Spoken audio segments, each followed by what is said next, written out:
Alors, bonjour à tous, heureux de vous retrouver sur Yoga Conscience et Nutrition. J'espère que tout le monde va bien ce mercredi, et non pas vendredi, mercredi 13 avril 2022, 9h15, heure du Québec. Heureux de vous retrouver. Bientôt à l'extérieur pour faire du yoga ensemble. J'entends qu'il fasse beau, c'est un environnement, un décor plus attrayant, plus motivant. Donc, moi, je continue à faire mon entraînement à l'intérieur, dans le sous-sol, comme un moine, mais ensemble, on va recommencer à se faire des séances de yoga très bientôt. Quand le beau temps, hier, il faisait beau, j'en ai profité pour faire un peu de yoga à l'extérieur pour tester, et ça va être très agréable. Ceci étant dit, je vais vous revenir aussi avec des recettes. Je sais que les gens ont beaucoup de difficultés à se nourrir à bon prix. L'inflation est galopante. Préparez-vous au pire. Les taux d'intérêt vont augmenter.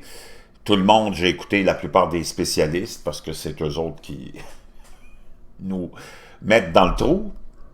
C'est eux autres qui essaient de nous en sortir, mais ils ne sont jamais capables, mais ils nous expliquent ce qui s'en vient. C'est pour ça que c'est important de les écouter, même s'ils sont toujours dans le champ, pour conjuguer, pour maîtriser, contrôler l'inflation. Ils vont être obligés de nous augmenter les taux d'intérêt au moins au même pourcentage que l'inflation et un petit peu plus. L'inflation se trouve à 8 à 10% en ce moment, minimum, mais on sait que c'est beaucoup plus que ça.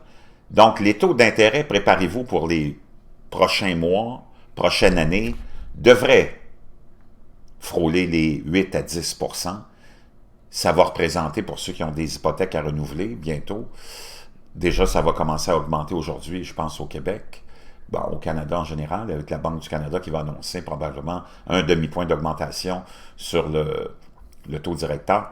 Ça va vouloir dire, dans un an à peu près, crise économique, effondrement total, des gens qui vont perdre probablement leur maison parce que tu auras besoin de 1 200 $ de plus par mois pour absorber tout ça. Ça sera vraiment pas facile. On est dans un monde complètement déréglé. Et on s'en va vers encore plus de dérèglement. Les planètes sont alignées pour faire en sorte qu'on est dans un changement de multiples cycles, et c'est pas de bon augure.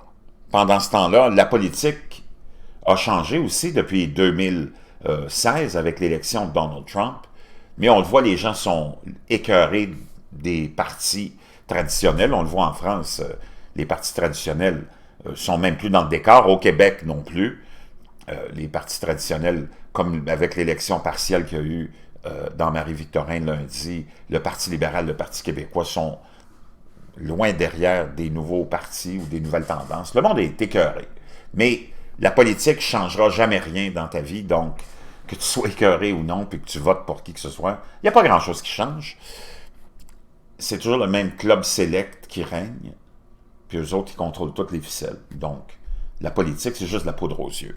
Pendant ce temps-là, imaginez-vous qu'on se prépare aux États-Unis déjà pour l'élection présidentielle de 2024, puis juste pour vous donner un exemple du changement puis de l'écœurement des gens face à la politique traditionnelle puis aux politiciens traditionnels, on a Mick Mulvaney, qui était un des conseillers spéciaux de Donald Trump pendant sa présidence, quelqu'un de très sérieux, qui pense que The Rock, nul autre que The Rock, Dwayne Johnson, l'acteur très populaire, qui est plutôt c'est quelqu'un de très intelligent, très humain et aussi plutôt républicain que démocrate, envisagerait une course probablement en 2024.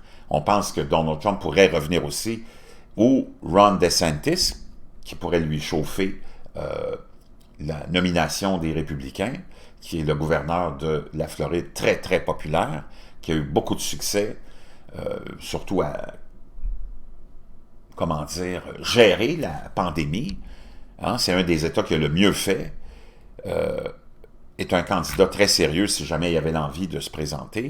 Donc 2024 sera une année, on pourrait la qualifier, elle aussi, de très spectaculaire au niveau de la politique américaine. Aux yeux de son ancien chef de cabinet, la liste des républicains qui pourraient poser un sérieux défi à l'ancien président Trump ne compte que 3 noms. L'un est évident, Ron DeSantis. Un autre est assez conventionnel, Tim Scott, je pense que c'est Tim Scott, ouais, Tim Scott, qui a été le gouverneur de la Floride maintenant, qui est le sénateur, le sénateur de la Floride, mais je pense pas qu'il soit calibre pour s'en aller dans une course nationale. Et l'autre, Dwayne The Rock Johnson, qui pourrait lui en donner pour son argent à Donald Trump, a déclaré Mulvaney. Non, ce nom de famille n'est pas une faute d'impression. Mulvaney pense que The Rock pourrait jeter le blâme sur son ancien patron lors de la primaire de 2024. Johnson a ouvertement flirté avec une candidature présidentielle. Donc, c'est sûr qu'il, lui, se présenterait pour les républicains. Il est beaucoup plus proche de la pensée républicaine que démocrate.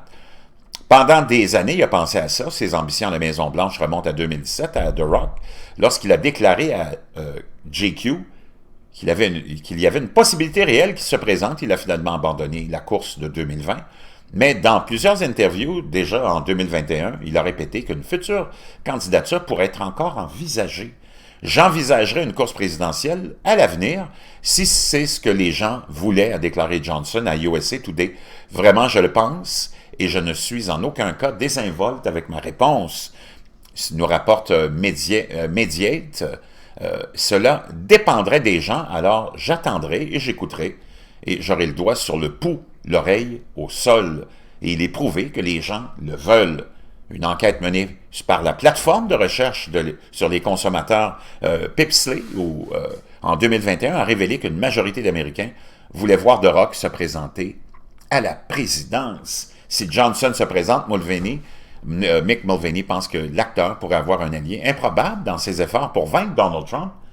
Donald Trump lui-même. Il y a une autre personne qui pourrait le battre. C'est lui-même, a déclaré Mulvaney à Politico. Donald Trump est parfois son pire ennemi quand il s'agit de faire campagne. Donc, on verra bien. Ça pourrait être assez fascinant de voir sur la même plateforme républicaine Donald Trump, The Rock et Ron DeSantis. Aïe, aïe, aïe, aïe, aïe. Ça pour vous démontrer que ça change beaucoup, même s'il n'y a rien qui change vraiment. Je vous reviens.